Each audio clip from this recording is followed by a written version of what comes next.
तर नमस्कार मित्रांनो, तुम्हाला भुताच्या स्टोरी आवडत असतील तर आमच्या चॅनलला नक्की सबस्क्राईब करा. तर मित्रांनो, हे गाव गोष्ट आहे बुलढाणा जिल्ह्यातील मलकापूर तालुक्यातील जोरगा गाव इथली. तर रस्त्यानं मित्रांनो लोकांना खूप सारे अनुभव आलेले आहेत. तर एक अनुभव माझा पण आहे. तर मित्रांनो, आज तेच तुमच्याबरोबर शेअर करणार. तर मित्रांनो, मी आणि माझा भाऊ काही कामानिमित्त आम्ही तिकडे गेलो होतो. तर मित्रांनो, आम्ही तिकडे गेलो होतो ना, तर आमच्याकडे असं काही घडलं की तुम्ही ते ऐकून कदाचित चक्कात पडतात. तर मित्रांनो, तुम्हाला जर आवडलं असेल तर आमच्या चॅनल नक्की सबस्क्राईब करा.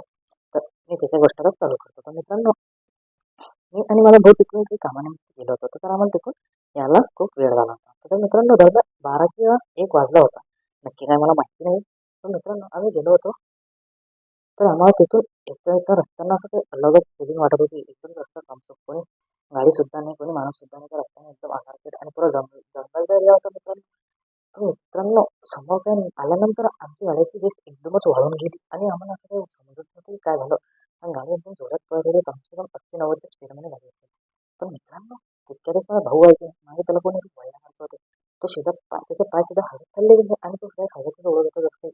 तर तो मला पकडून असं एकदम घट्ट पकडलं होतं ना, माझा शर्ट परफेक्ट पकडून त्याने मला ओळख होतं मागे. तर त्याला कोणी ओळख असेल तर मित्रांनो, असं काही घडलं तर आमचे तर चक्के पंजे उडून गेले. तर मित्रांनो, तिकडे समोर येत नाही तर गाडी एकदम जोरात म्हणजे एकदम गड्डे आले. गड्डे आल्यानंतर असे गड्ड्यातून वर गाडी कुदत होती.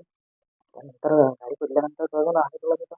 तर मित्रांनो, कसं तरी थोडं समोर आल्यानंतर आम्हाला तो खाली उतरला.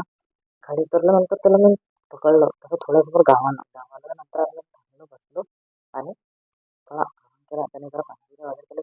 पाजलं. तर मित्रांनो, असाच एक्सपिरियन्स होता आमचा दोघा भावाचा. तुम्हाला जर आवडला असेल तर चॅनलला नक्की सबस्क्राईब करा. व्हिडिओ आवडल्यास व्हिडिओला लाईक करा आणि चॅनलला सबस्क्राईब करायला विसरू नका. तर पुढील व्हिडिओमध्ये जर तुमच्या काही असं एक्सपिरियन्स असेल तर आम्हाला नक्की कमेंट करा. आम्ही तुमची स्टोरी व्हिडिओला नक्की टाकू. तर बाय बाय मित्रांनो.